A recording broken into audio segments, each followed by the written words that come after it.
चलिए और अब बात कर लेते हैं सर्दी के सितम की। बिहार झारखंड में भीषण शीतलहर का कहर इस वक्त जारी है। बात पटना की करें तो पटना समेत कुल 18 जिलों में ऑरेंज अलर्ट है। अगले 24 घंटे तक घना कोहरा और तेज शीतलहर की संभावना है। झारखंड की बात करें तो 13 जिले में न्यूनतम तापमान लगभग 9 डिग्री से भी नीचे है। घने कोहरे के कारण ठिठुरन बहुत ज्यादा बढ़ गई है और लोगों को भी परेशानी का सामना करना पड़ रहा है। बल्कि न सिर्फ बिहार झारखंड, स्थिति कुछ यही है अन्य राज्यों में भी। अगर आप मध्य प्रदेश जाएं, झारखंड जाएं, राजस्थान जाएं, उत्तर प्रदेश, हिमाचल, उत्तराखंड की स्थिति कुछ ऐसी ही है।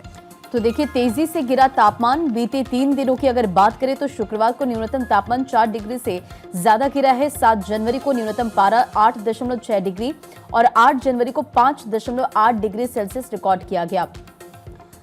अगर बात दिल्ली एनसीआर की करें तो यहां भी बर्फीली हवाओं और बूंदाबांदी की वजह से सबसे सर्द सुबह रही और ऐसे में अलग अलग इलाकों का जिक्र करें तो आप देखिए कड़ाके की ठंड पड़ रही है। धूप नहीं निकलने से अभी तक दिल्ली में ज्यादातर दिनों में अधिकतम जो तापमान है उसमें भी गिरावट दर्ज लगातार की जा रही है।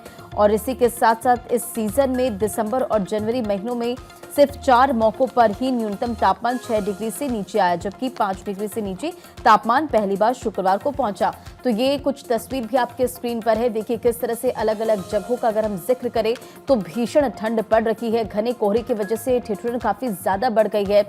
और बिहार झारखंड का जिक्र करें तो यहाँ पर एहतियातन स्कूल्स बंद कर दिए गए क्योंकि काफी ज्यादा ठंड पड़ रही है। तो बच्चों को सुबह परेशानी होगी। ये जो ठंड का असर है वो सीधी सीधी देखिए ट्रेन सेवाओं पर भी इसका असर पड़ता नजर आ रहा है। इसी के साथ फ्लाइट भी डिले हो रही। कई जो ट्रेनें हैं बिहार और झारखंड के लिए वो काफी ज्यादा लेट पहुंच रही है। तो वहीं देखिए किस तरीके से इस बीच एक बड़ी जानकारी मिल रही है। पंजाब में भीषण शीतलहर और घना कोहरा लगातार जारी है। पंजाब में अगले 2 दिन तक बादल छाए रहेंगे। कुछ जिलों में बूंदाबांदी और बारिश की भी संभावना है। बठिंडा में न्यूनतम तापमान 4 डिग्री दर्ज किया गया है। तो पंजाब में भीषण शीतलहर चल रही है। घना कोहरा वहां पर है। लोगों को ठंड का सामना करना पड़ रहा है और ऐसे में आप देखिए किस तरीके से सीधा लोगों की जिंदगी पर इसका असर पड़ रहा है। अगले 2 दिन तक बादल छाए रहेंगे। जानकारी मिल रही है पंजाब में कुछ जिलों में बूंदाबांदी बारिश की भी संभावना है। बठिंडा की बात करें तो न्यूनतम तापमान 4 डिग्री दर्ज किया गया है। तो पंजाब में भी भीषण शीतलहर और घना कोहरा। अगले 2 दिन तक बादल छाए रहेंगे। और अलग अलग राज्यों का जिक्र करें तो देखिए मौसम विभाग ने अभी आगे आने वाले दिनों में राहत की उम्मीद नहीं जताई कि यानी कि भीषण ठंड पड़ने वाली है। तो ऐसे में अपनी सेहत का बहुत ख्याल रखें। दूसरी तरफ देखिए जो पहाड़ी इलाके हैं वहां पर लगातार बर्फबारी हो रही कई जगहों पर और उसका जो सीधा असर है वो मैदानी इलाकों में भी पड़ रहा है। और इस बीच आपको बताएं कि जम्मू कश्मीर में भीषण सर्दी का कहर देखने के लिए मिल रहा है। श्रीनगर में न्यूनतम तापमान -6 डिग्री पहुंच गया है। जम्मू कश्मीर के अंदर पानी के नल और छोटी झील जमने लगी हैं। यहां गुलमर्ग की बात करें 7.6 डिग्री तापमान दर्ज हुआ है। पहलगाम में -7.8 डिग्री, बनिहाल में -1 डिग्री तापमान दर्ज हो रहा है।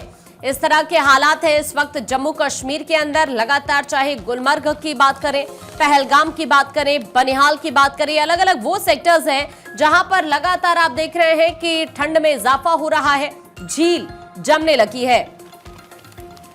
और इस वक्त हमारे साथ हमारे कुछ सहयोगी जुड़ रहे हैं। धनंजय इस वक्त रांची से हमारे साथ है, चंडीगढ़ से डॉक्टर थानेश्वर हमारे साथ है, लखनऊ से मोहम्मद दाऊद इस वक्त हमारे साथ है। एक एक करके सभी का रुख करने के लिए आप सबसे पहले थानेश्वर आपका रुख कर लेते हैं। चंडीगढ़ में अब मौसम का मिजाज किस तरह का बना हुआ है? देखिए चंडीगढ़ की अगर मैं बात करूं तो चंडीगढ़ का अपना कोई मौसम नहीं होता। पहाड़ों में जब ठंड पड़ती है तो चंडीगढ़ में ठंड पड़ती है, पहाड़ों में गर्मी पड़ती है तो चंडीगढ़ में गर्मी पड़ती है। इस समय जिस तरीके पहाड़ों में बर्फ पड़ रही है उसकी ठिठुरन चंडीगढ़ में साफ महसूस की जा रही है।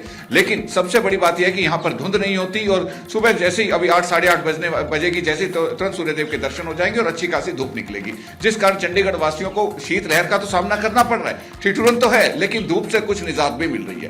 दूसरी तरफ अगर मैं हरियाणा और पंजाब की बात करूं तो हरियाणा और पंजाब में भयंकर ठंड पड़ रही रही है, जिससे लोगों को अत्यधिक परेशानियों का सामना करना पड़ रहा है। पिछले 3 दिनों से हरियाणा के अंबाला पुल क्षेत्र और इधर यमुनानगर हो गया, यमुनानगर, सिरसा, रानिया, टोहाना, फतेहाबाद, इस साइड में सूर्यदेव के दर्शन नहीं हुए हैं, जिस कारण लोगों को अत्यधिक परेशानियों का सामना करना पड़ रहा है। खास तौर पर बादली सी छाई रहती है, जिससे सारा दिन एक अजीब तरह का धुंध भरा मौसम रहता है, जिससे लोगों को अजीब तरह की ठंडक महसूस होती है। और सबसे बड़ी बात है कि शीतलहर चलने के कारण लोगों को अत्यधिक परेशानियों का सामना करना पड़ रहा है। हॉस्पिटल के अंदर ठंड लगने से, शीतलहर की वजह से जो ठंड लग रही है, उनके पेशेंट की संख्या लगातार बढ़ती जा रही है। मौसम विभाग ने एडवाइजरी जारी करते हुए कहा है कि यदि जरूरी ना हो तो बच्चे और बूढ़े घर से बाहर ना निकले।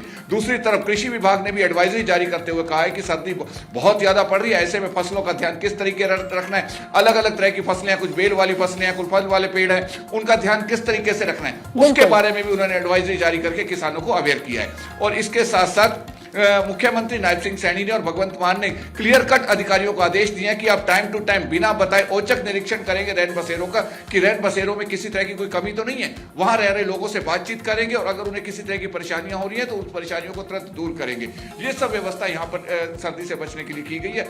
ओवरऑल अगर मैं कहूं तो हरियाणा का रानिया जिला, सिरसा का रानिया क्षेत्र और इधर महेंद्रगढ़ का नारनौल क्षेत्र, ये सबसे ठंडे घोषित किए गए हैं, क्योंकि ये एरिया जो है राजस्थान के साथ लगता है। राजस्थान के साथ जो एरिया लगता है वहाँ बहुत ज़्यादा ठंड पड़ रही है और शीतलहर चलने की वजह से लोगों को गलान जैसी ठंड का सामना करना पड़ रहा है। इसके साथ साथ जो पशुपालक है उनको और ज़्यादा परेशानियों का सामना करना पड़ रहा है, क्योंकि जैसे ही ठंड ज़्यादा पड़ती है तो पशुओं का दूध कम हो जाता है, तो जिस कारण जो दूध की आपूर्ति है वो उतनी पूरी नहीं हो पा रही है। हालांकि पशुपालन अपने जो उनका पशुओं का बाड़ा है उसके अंदर कोई हीटर लगा रहा है, तो कोई आग जलाकर पशुओं को गर्माइश देने का प्रयास कर रहे हैं, खाने में भी उन्हें गर्म तरह के पदार्थ दे रहे हैं ताकि उन्हें सर्दी से कम दिक्कत आए। लेकिन फिर भी दूध की जो कमी है वो लगातार हरियाणा और पंजाब में बनी हुई है। बिल्कुल थानेश्वर, लगातार सरकार की तरफ से भी कोशिश की जा रही, तमाम इंतजाम किए जा रहे ताकि इस भीषण ठंड में लोगों को सुविधा मिल सके, उन्हें सुरक्षित रखा जा सके। रांची से धनंजय भी हमारे साथ बने हुए हैं। धनंजय, मैसलूस्कीगंज में तो माइनस में पारा पहुंच गया है,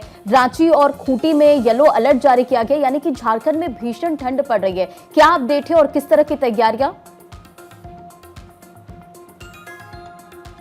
देखिए, एक सदी के बाद इस तरह की ठंड रांची के मैसलूस्कीगंज में देखने को मिल रहा है। पिछले दिन अगर बात की जाए, लगातार 3 दिनों की, रांची का एक मैसलूस्कीगंज इलाका है जिसको एंग्लो इंडियन कहा जाता है।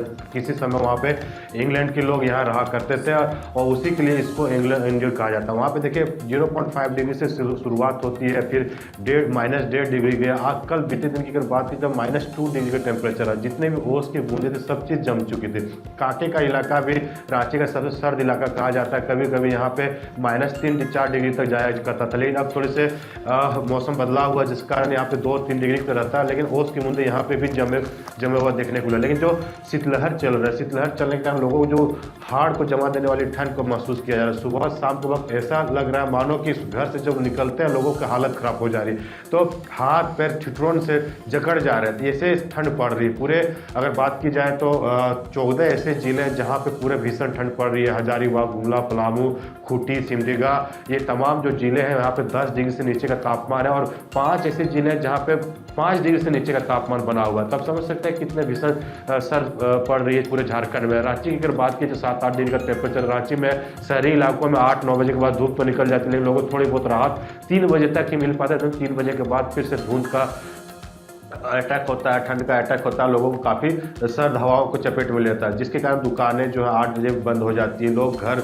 मजबूरन 8 से 9 बजे तक घर पहुंच जा रहे हैं, जो 10-11 बजे तक दुकानें खुली हो रहा करती थी, जिसके चक्कर में लोग काफ़ी बीमार भी हो रहे हैं। काफ़ी बुजुर्गों को चाहे हार्ट स्ट्रोक का बीमारी हो या फिर सर्दी खांसी का बीमारी, तमाम बीमारी के मरीज हॉस्पिटल में पहुंच रहे हैं। तो इसी को देखते मौसम विभाग और जिला प्रशासन ने येलो अलर्ट जारी किया, स्कूलों को बंद कर दिया गया। 14 तारीख तक स्कूल बंद है, यानी अब 12 तारीख तक सरकारी छुट्टी है। 13-14 तारीख को एक पर्व जो मकर संक्रांति, तमाम 2 दिनों को लेकर 14 तारीख तक स्कूलें बंद रहेगी झारखंड में। तो समझ सकते हैं जिस तरह से स्थिति कमोबेश पूरे जिले भर में, पूरे झारखंड में, राज्य में है, उसी को देखते हुए मौसम विभाग ने येलो अलर्ट जारी किया। किसी जगह पे येलो अलर्ट जारी किया और किसी जगह पे जो अलर्ट जारी किया वहां पे कहा गया है कि आप सुबह के वक्त ना निकले 7 बजे तक तो बेहतर होगा। 7-8 बजे क्योंकि लोगों की परेशानियां भी लगातार बढ़ी हुई, जनजीवन अस्त व्यस्त हो चुका है। धनंजय, बुरी तरीके से आपके पास लौटेंगे। एक बार लखनऊ चलते हैं, दाऊद वहां से लगातार बने हुए हैं। दाऊद, आप बताइएगा लखनऊ की क्या स्थिति, और दूसरा ट्रेनों को लेकर भी अपडेट दीजिएगा, क्योंकि कई सारी ट्रेनें ऐसी हैं जो कि रद्द चल रही हैं कोहरे के कारण। बिल्कुल, देखिए आपको साफ तौर पर बता दें कि राजधानी लखनऊ में ठंड का कहर लगातार देखने को मिल रहा है। तापमान की अगर बात करें तो उसमें लगातार रोजाना गिरावट भी होती नजर आ रही है। दिन पर दिन ठंड की जो कहर है वो कहर खुद में देखने को नजर आ रहा है। खासकर इसकी बात करें अगर छोटे कारोबार को लेकर तो उससे इसका बहुत काफी हद तक असर देखने को मिल रहा है। आपने अभी सवाल पूछा कि ट्रेन पर क्या असर पड़ रहा है, जी। तो अगर लखनऊ के अलावा ये पूरे उत्तर प्रदेश या देश भर की भी अगर बात की जाए तो ट्रेनों में जो उनका आने जाने का समय है उसमें काफी हद तक कोहरे की वजह से बदलाव हो चुका है। कई ट्रेनें ऐसा है जो 5 घंटे लेट चल रही है, 4 घंटे, 3 घंटे, इस तरह से कई घंटों की टाइमिंग कोहरे की वजह से, क्योंकि कोहरा एक ऐसी चीज होता है कि जिसमें चाहे वो ट्रेन की हम बात कर या फिर रोडवेज बसों की बात करते हैं या फिर छोटे छोटे वाहनों की बात करें तो इसमें लगातार कोहरे की वजह से दिक्कतों का सामना है सभी को करना पड़ता है और यात्री भी इससे परेशान होते हैं क्योंकि कोहरा रास्तों को पूरी तरह से कवर कर चुका होता है, जिससे कि सामने देखने में चाहे वो ट्रेन की बात करें या रोडवेज बसों की बात करें तो सभी को दिक्कत होती है। तो इस वजह से ट्रेनों में जो उनका समय है वो